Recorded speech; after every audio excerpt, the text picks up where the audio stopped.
She had 60 seconds to get inside that building before she lost the only job interview that stood between her and eviction.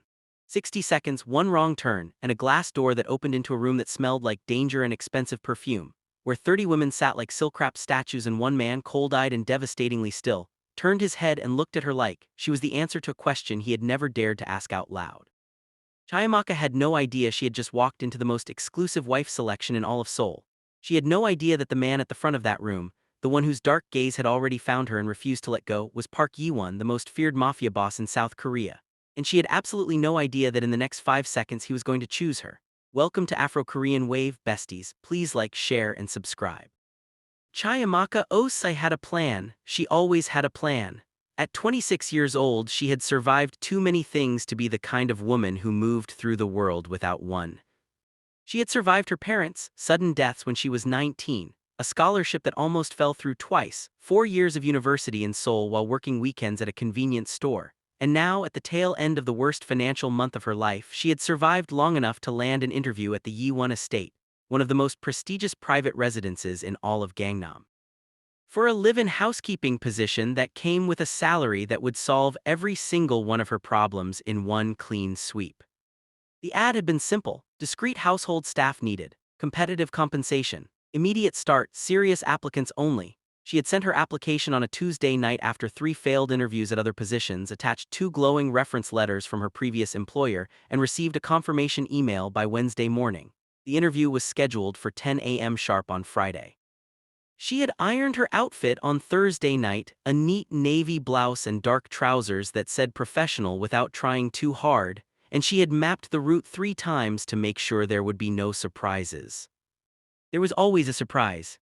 The subway delay cost her 11 minutes. The unfamiliar streets of this particular Gangnam district cost her 4 more. By the time she was standing outside the towering building the address had led her to, she was running at a deficit she could not afford. The main entrance had a sign in Korean and English directing visitors to use the side entrance due to scheduled maintenance. She followed the arrow, turned left, pushed open the first heavy glass door she found, and stepped inside.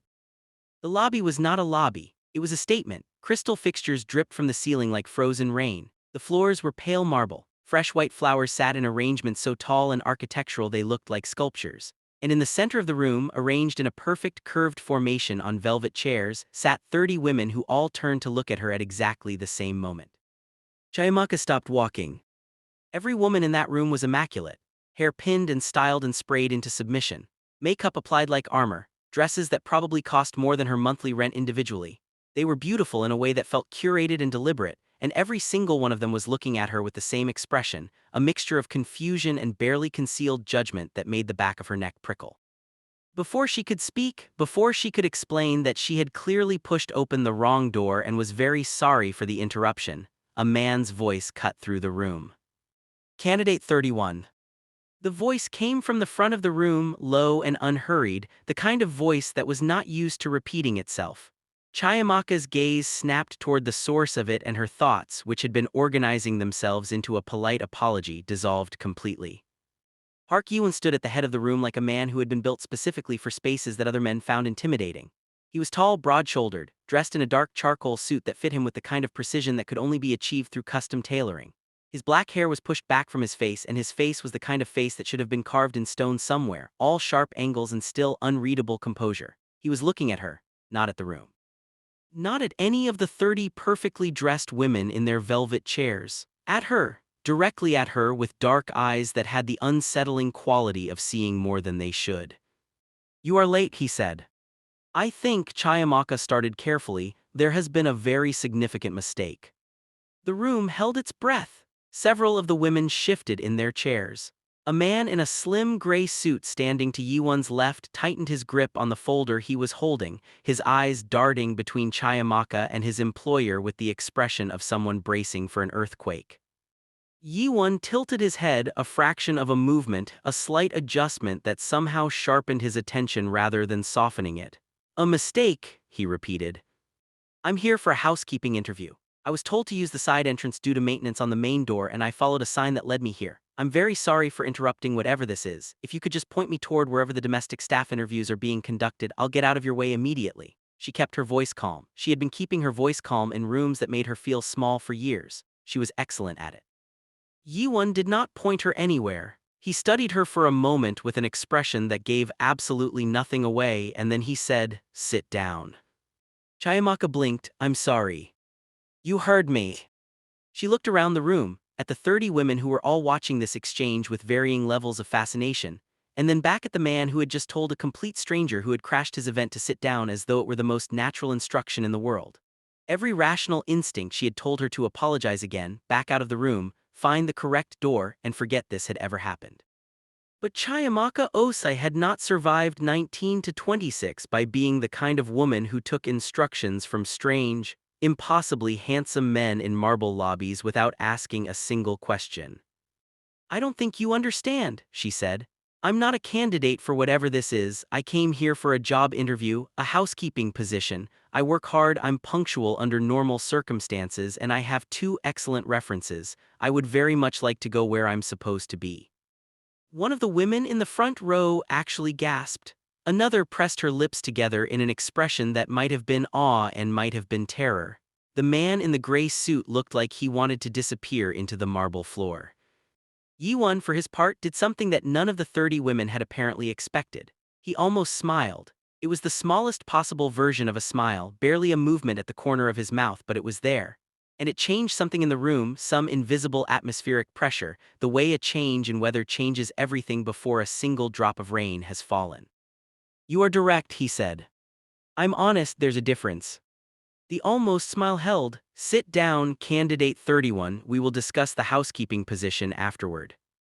Chiamaka opened her mouth, closed it again, and then, because the way he said it left no obvious exit and because she had a stubborn streak that her late mother had always called her greatest flaw and her greatest gift, she walked to the nearest empty chair and sat down.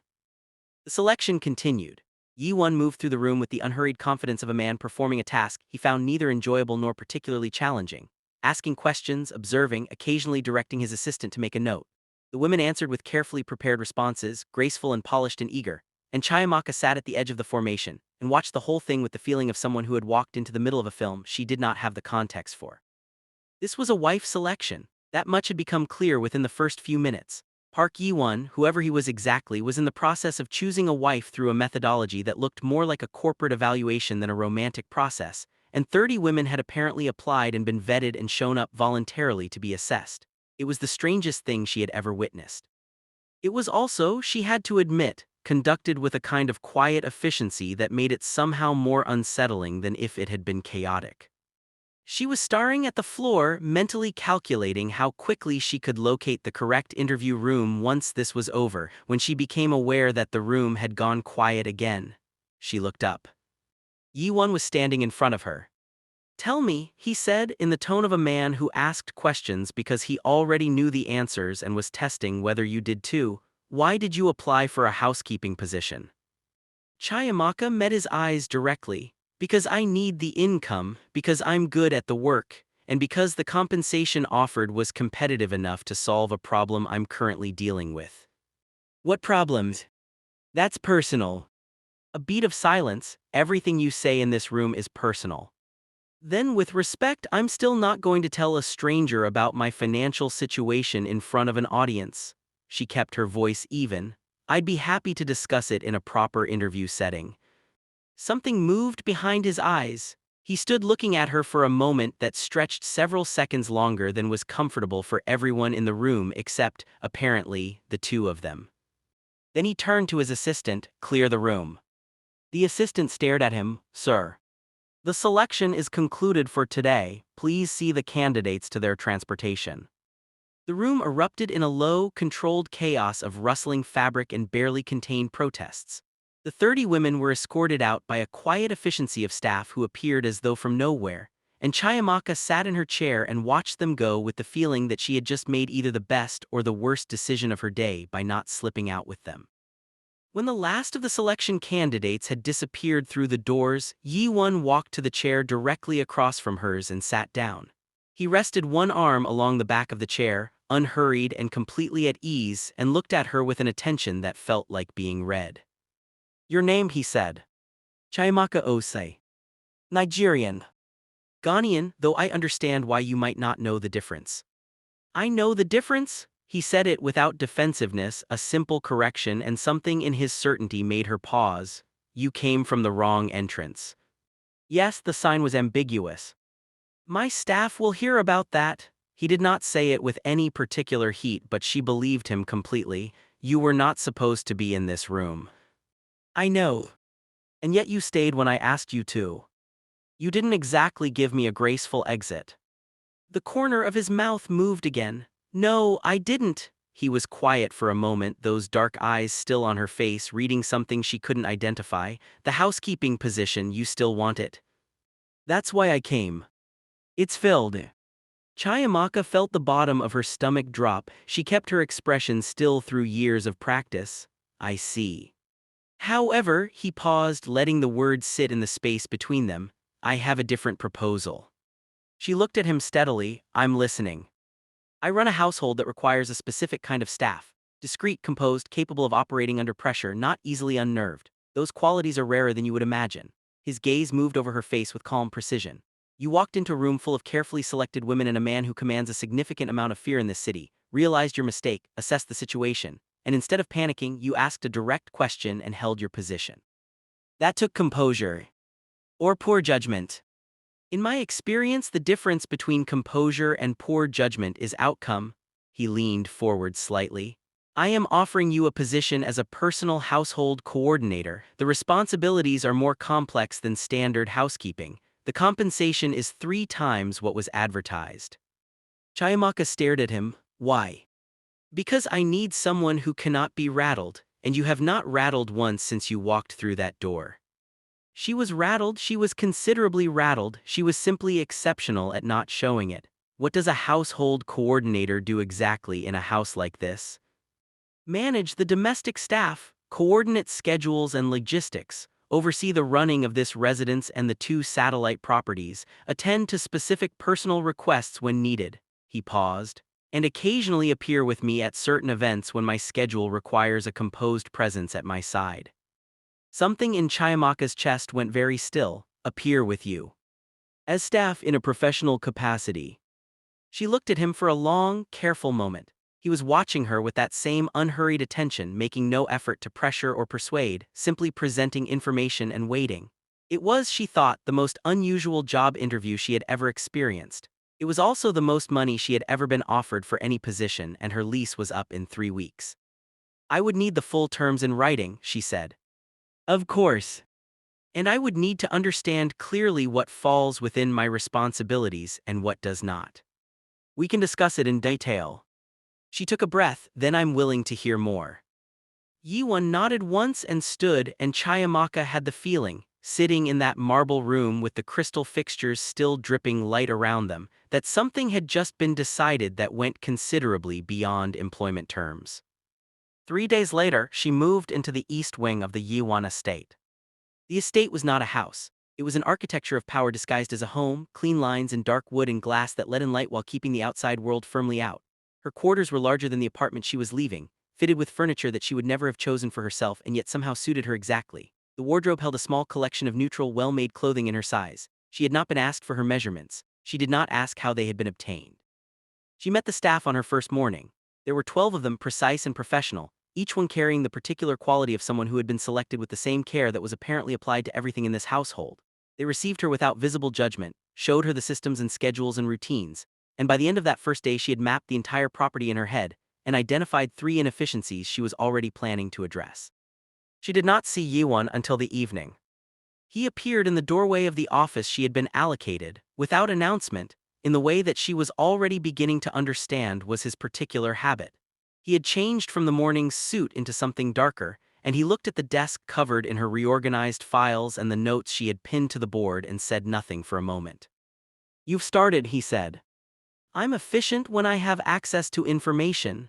She looked up from the schedule she was reviewing.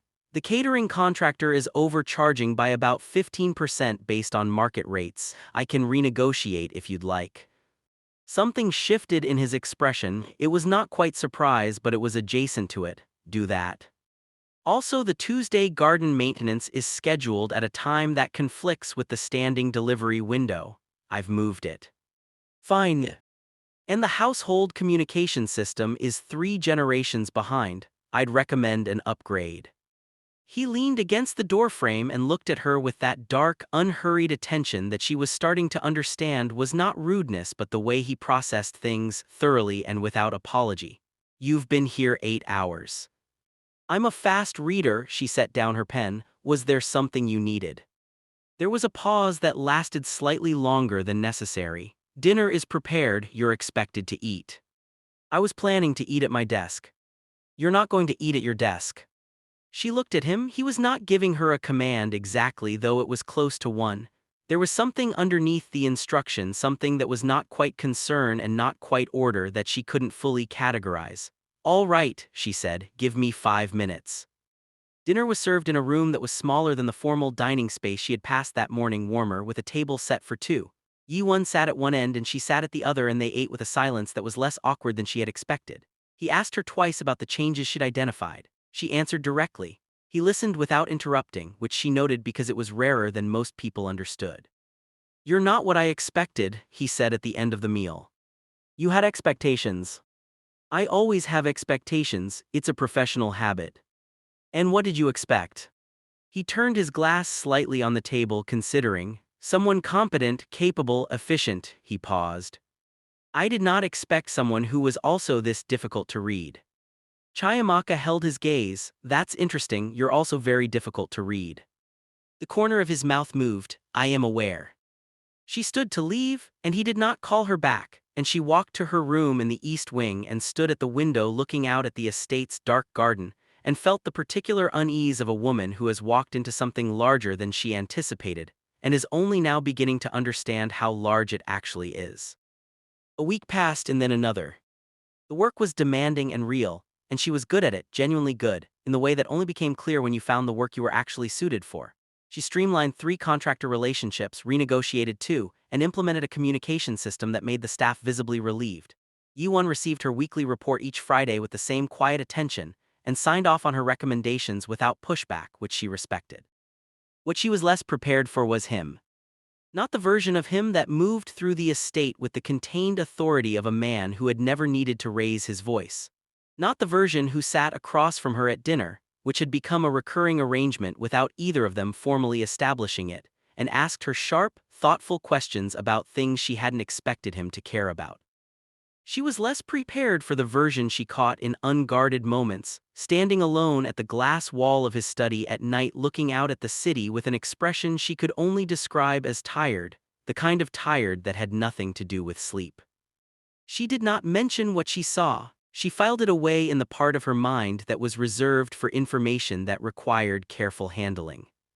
On the 15th day, she learned something about who Park Jae-won actually was. She had known he was powerful. The estate alone communicated that, the security staff who moved through the perimeter in rotation, the encrypted phone calls he took in rooms with closed doors, the particular quality of deference that even his most senior staff maintained in his presence. But she had categorized it as the power of significant wealth, of corporate influence, of the specific authority that certain kinds of men carried as a matter of course. She was in the kitchen at 6 in the morning when one of the security staff came in and exchanged a few words with the head housekeeper in low, rapid Korean that Chiamaka, 4 years living in Seoul notwithstanding, could only partially follow. What she caught was enough. Rival faction, boundary dispute. 3 men, last night. She set down her coffee. Later that morning, she went to Yi-won's study and knocked. He opened the door himself, which he rarely did, and looked at her with eyes that were sharper and more guarded than usual. I heard something this morning, she said. In the kitchen, I didn't hear everything, but I heard enough to understand that last night was not routine. He said nothing. I'm not asking for details, but if there are things happening in or around this property that affect the safety of the staff, I need to know in general terms, because part of my job is the people in this house. He studied her for a long moment. Come in. She sat across from his desk while he stood at the window with his hands in his pockets, and he told her, not everything but enough. He ran organizations that operated outside certain legal frameworks. He controlled significant territory in the city and maintained it through methods that were not always peaceful. He had enemies, as men in his position invariably did, and those enemies occasionally made their presence known. The estate was secure. The staff were protected. But she had a right to understand the nature of the household she was managing. When he finished, Chiamaka sat quietly for a moment. Are the staff in danger? She asked. Not directly, the conflict does not extend inside these walls. And if it did, it would be resolved. His voice was flat and certain in the way of a man who had resolved things before. She looked at him steadily. I'm not leaving if that's what you're waiting for me to say. Something moved in his expression, brief and quickly contained. I thought you might. I don't run from things I can work around, she stood, but I want weekly security briefings in general terms, nothing operational, just enough to know the status. He nodded once. She walked to the door and then paused. Thank you for telling me. You would have found out regardless. Probably, but you told me yourself, that means something. She left before she could see whatever it was that crossed his face when she said it. The following week, she attended her first public event at his side. He had told her about it 3 days in advance, a formal dinner hosted by a business association that Yi-won was connected to through one of his more legitimate interests. She was to attend as his household coordinator in an official capacity, which in practice meant standing beside him, managing the social logistics of the evening, and maintaining the composed, professional presence he had described in her original interview.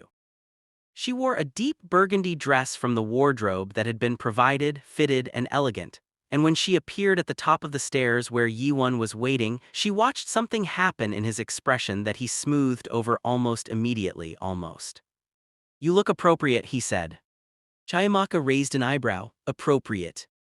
Well-dressed, he seemed to reconsider the first word. Ready. Thank you, she descended the last few steps. You also look appropriate.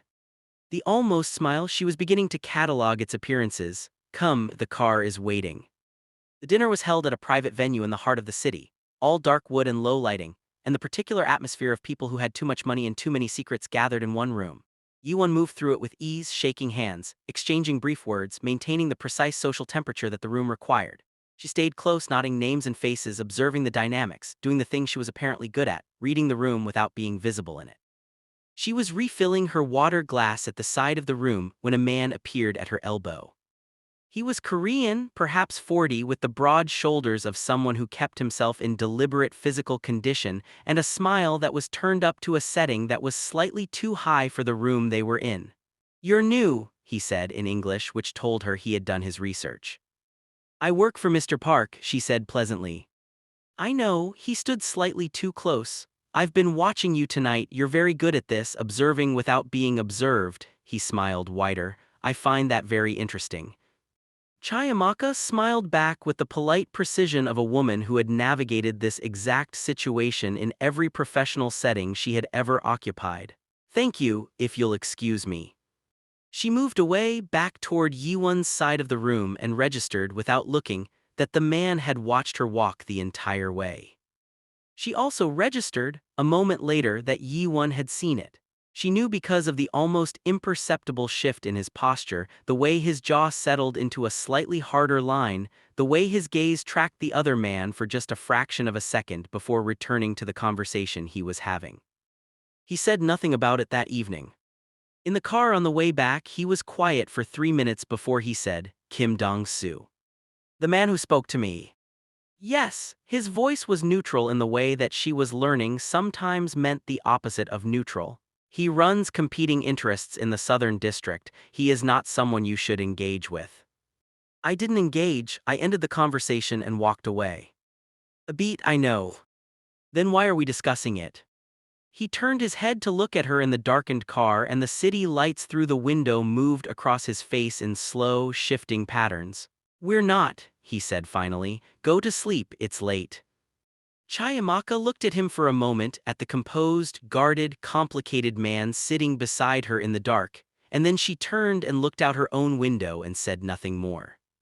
But she thought about the line of his jaw in the dinner room. She thought about it for considerably longer than was professionally advisable. 3 weeks into her employment, things shifted. It was small at first, incremental, the way significant things always are before they become undeniable.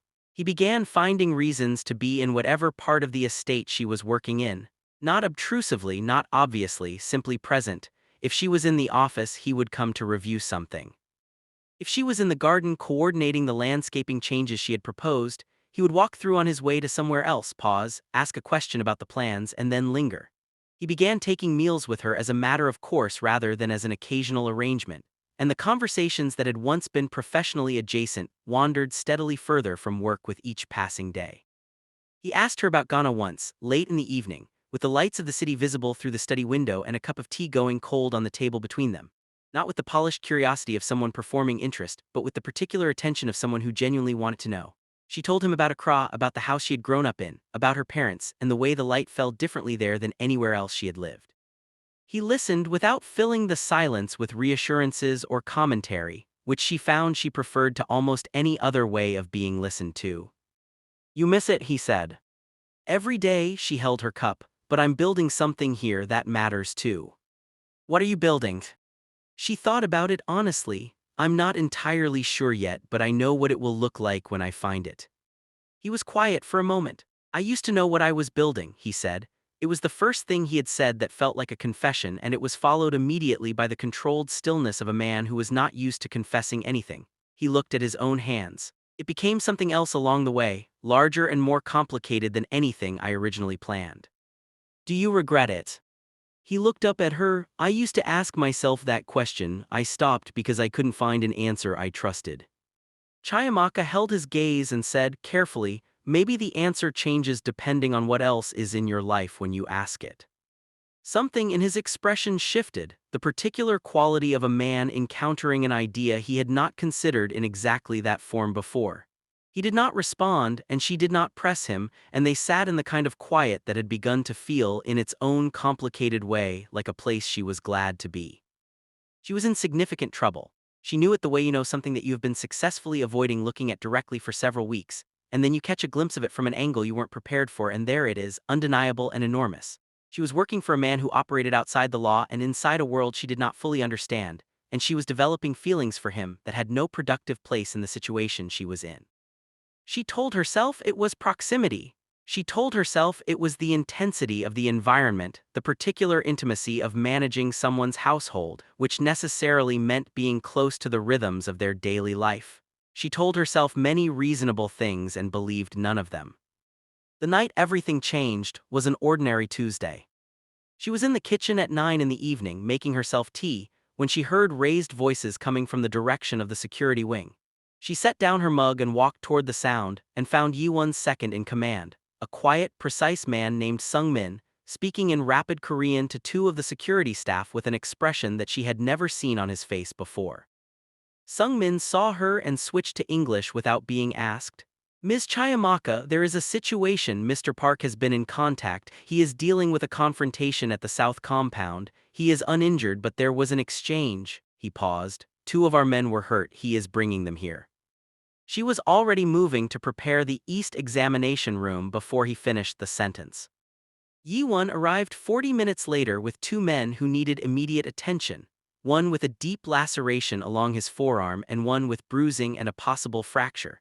And Chiamaka had already laid out everything she had available and called the private physician whose number was in the emergency contacts file she had located on her first day. She worked alongside the physician when he arrived, steady and efficient, and Yi-won stood at the edge of the room and watched her with an expression that was impossible to categorize. When both men had been stabilized and the physician had gone, Chiamaka found Yi-won in the corridor outside. He had a small cut along his jaw that he had apparently not noticed or not bothered to address. She went back into the examination room, returned with antiseptic and a dressing, and stood in front of him. "Sit," she said. He looked at her. "I'm not asking." She pulled over the nearest chair. "Sit." He sat. She cleaned the cut with the same efficient attention she had given his men, and he was very still throughout, watching her face with an expression she still could not fully read but which had changed from every previous version of it she had catalogued. His breathing was controlled, but she was close enough to notice that it was slightly less controlled than usual. She pressed the dressing into place and did not immediately step back. "You stayed," he said quietly. "When they came in, you didn't leave the room. They needed help. Most people would have left the room." "I'm not most people." She finally stepped back. "I've told you that." He was looking at her with a directness that she felt in her sternum. "No," he said slowly, "you are not." The corridor was quiet around them and the light was low and he was still sitting, which meant they were closer to eye level than they usually were, which meant she was looking into his face from a distance that made the usual professional framing of their interaction feel inadequate. She took a breath and took one deliberate step backward. "Get some sleep," she said. "The report can wait until morning." She walked to her room in the East Wing and stood at the window for a very long time, and she was honest enough with herself in the privacy of that room to admit that the step backward had required more effort than it should have. By the following morning, the estate had returned to its ordered surface, the way still water returns to stillness after a stone has dropped through it, flat and apparently undisturbed, while everything beneath remains permanently rearranged. Chiamaka was in the office by 7, reviewing the incident report with Sungmin, when Yi-won appeared in the doorway. He looked rested. He never looked anything else in front of staff. She had come to understand the composed exterior was a discipline as constant and practiced as breathing. But she noticed the small things now, the faint tension at the corner of his mouth, the particular quality of his stillness when something was occupying more of his attention than he was giving away. "Sungmin," he said, "leave us." Sungmin left with the quiet efficiency that characterized everything he did. Yi-won stepped into the office and closed the door, and Chiamaka set down her pen and waited. "Last night," he started and then paused, which was unlike him. He did not typically pause in the middle of sentences. "You handled the situation with a level of composure that I didn't expect. I told you I'm not easily rattled. You told me I'm acknowledging that you were right." He stood a few feet away, hands in his pockets, watching her with that characteristic careful attention. "I want to explain to you what happened, in full, not the general terms we've agreed upon." She held his gaze. "You don't owe me that." "No, I'm offering it." He paused again. "The confrontation last night was not unprovoked. There is a faction operating in the Southern District led by a man named Kim Dong-soo who has been pushing into territory that my organization maintains. Last night was an escalation. It won't be the last." Chiamaka was quiet for a moment. "The man from the dinner." "Yes. He spoke to me specifically." "I know." His jaw tightened almost imperceptibly. That was not coincidence. He was making a point about access, about what he perceived as vulnerability. He met her eyes directly. "You are not a vulnerability, Chiamaka, but your presence here may have drawn his attention to you, and I need you to understand that." She held very still. "Are you telling me I'm in danger?" "I'm telling you that you should be aware the estate is secure. Sungmin will be briefing you daily on current threat levels, and there will be additional measures in place for any external events." He paused. "If at any point you want to leave, I will arrange alternative employment and accommodation. Immediately, no consequence." She looked at him for a moment, at the controlled, careful way he was holding himself while he said it, at the particular quality of tension that she had learned to read as the version of him that was carrying more than he was showing. "Is that what you want? For me to leave?" Something moved behind his eyes. "No." "Then I'm staying." She picked up her pen again. "Send me the updated threat assessment by noon." He stood there for a second longer than necessary, and she kept her eyes on the report to give him the courtesy of not observing it, and then he said, quietly, "Thank you," and left. She set down her pen again after the door closed. She pressed her fingers briefly to the edge of the desk, then she picked it up and went back to work. The escalation came 9 days later. She was returning from an external meeting with one of the property contractors, walking from the car to the estate's east entrance in the late afternoon, when 2 men she didn't recognize fell into step behind her from the street. She knew immediately because there was a particular way that people moved when they were following someone, and it was distinct from the way people simply happened to be walking in the same direction. And she had been paying attention to the world around her since she was 19 years old and could not afford not to. She did not run, she did not reach for her phone. She walked at exactly the same pace to the security gate, made eye contact with the guard stationed there, and said clearly, "2 men from the street behind me, 40 meters." The guard had a radio in his hand before she finished the sentence. What happened in the next 3 minutes was very fast and involved people she had never seen before materializing from positions she had not identified. And when it was over, the 2 men were detained and she was inside the gate and her hands were not entirely steady. Sungmin reached her first. "Ms. Chiamaka, are you hurt?" "No," she breathed carefully. "No, I'm fine." Yi-won reached her 30 seconds later, and the expression on his face was unlike anything she had seen on it before. It was not the controlled composure. It was not the almost smile or the guarded attention or any of the versions she had catalogued. It was something raw and unconcealed, and he crossed the distance between them with a speed that was also unlike him and stopped just short of her, looking at her face as though checking an inventory. "Are you hurt?" he said. It was not quite a question. "I'm fine, I did what I was supposed to do." She met his eyes. "The gate system works." He looked at her for a long moment, and the rawness in his expression did not settle or smooth over the way she had expected it to, the way all his other expressions did. He looked at her like a man who has arrived at the edge of something he has been walking toward without fully acknowledging it. "Come inside," he said finally. She followed him to his study and sat in the chair across from his desk, and he poured her a glass of water that she hadn't asked for and set it in front of her, and then stood at the window with his back to her for long enough that she had finished half the glass before he turned around. "This was Kim's response," he said, "to last week. I assumed. It was a message, not an actual attempt to harm you, a demonstration of reach." His jaw was hard. "It won't happen again." "How can you guarantee that?" "Because I'm going to end it." He said it with a quietness that was more absolute than any raised voice. "The confrontation with Kim is not going to continue at this level. I'm finalizing arrangements that will resolve it." Chiamaka set down the glass. "How?" He looked at her, "In the way these things are resolved." She held his gaze. "I'm not asking you to tell me the details. I'm asking you to look me in the face and tell me that resolving it the way these things are resolved is something you've examined." A long pause. "Yes," he said. "Then I trust your judgment." She stood. "I'm going to finish my evening report, excuse me." "Chiamaka." She stopped. He had never said her name from across a room before. He had said it in proximity, in conversation, but not like this, not with this specific quality of weight in it. She turned. He was looking at her with the same unconcealed expression from the courtyard, the one that had not settled. "I'm sorry," he said, "that you were put in that situation."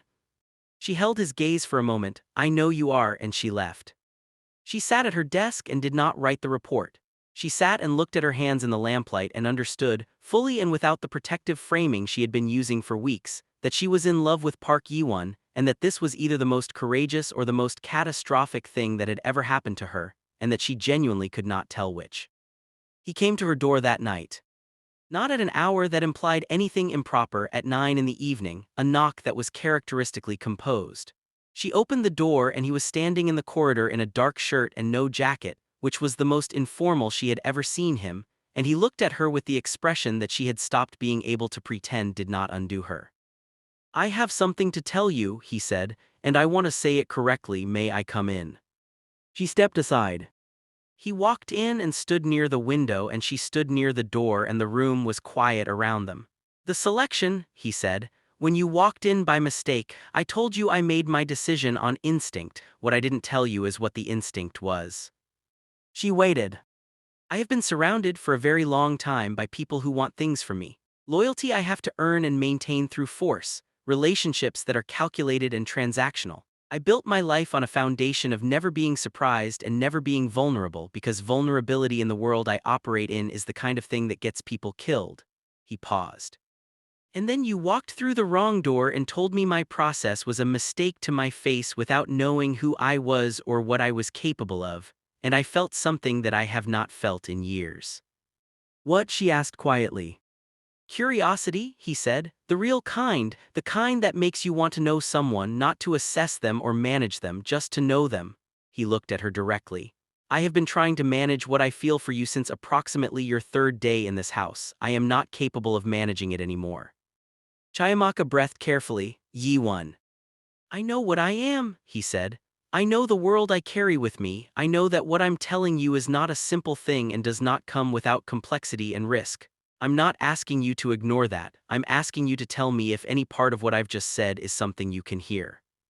The lamplight moved softly across the room and she looked at this man. This complicated, controlled, quietly extraordinary man who had sat with her in the evenings, and listened to her talk about the light in Accra and signed off on her contractor renegotiations without questioning a single one, and stood in a courtyard looking at her like she was the only inventory that mattered, and she said, "I hear it."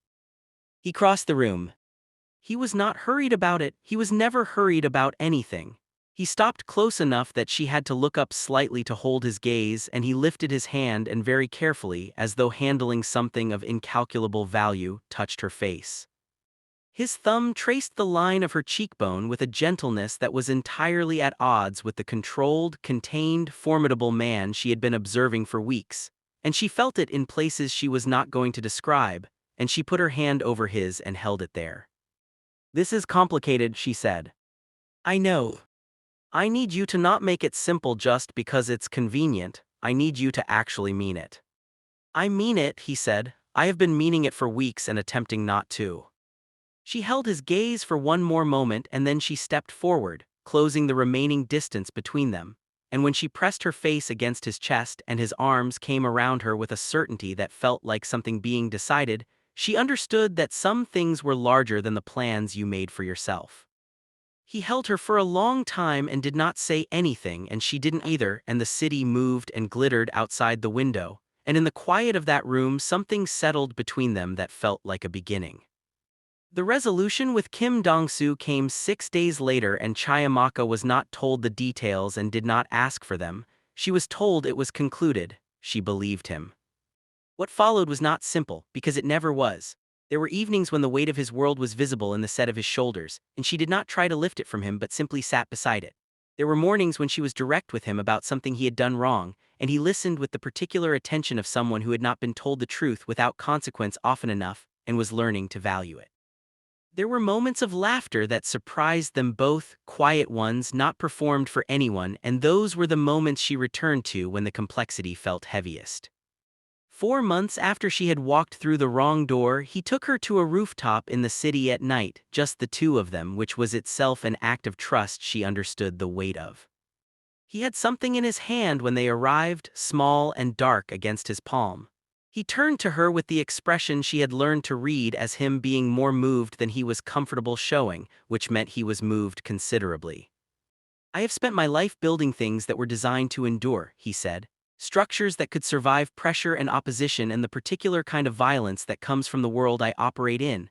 I have never built anything as difficult or as necessary as what I am trying to build with you." He paused. "I would like to keep building it, with your permission, deliberately and permanently." Chiamaka looked at the ring in his hand and then at his face, and she thought about the girl she had been at 19 with a plan that had subsequently been overturned by every significant thing that had happened to her. And she thought about the woman she was now, standing on a rooftop in Seoul in love with a man who had chosen her in a moment of instinct and proven it in 1,000 deliberate ways since. "You're asking me," she said. "I learned," he said, "to ask."